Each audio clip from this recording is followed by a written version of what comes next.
Guys, today I want to show you how to export audio in Audacity. So first let's open Audacity and open a new MP3 file. For example, I'm gonna select this.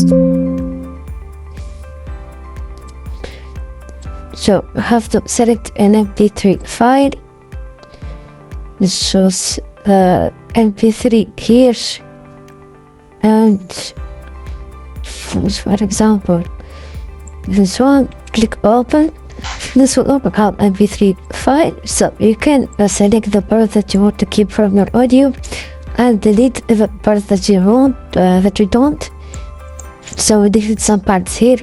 Now to export your audio, just double the file and export. Click on export audio and click on export to my PC and select your export file name where you want to export this, the folder and the format, WAV or MP3. For example, you can choose MP3.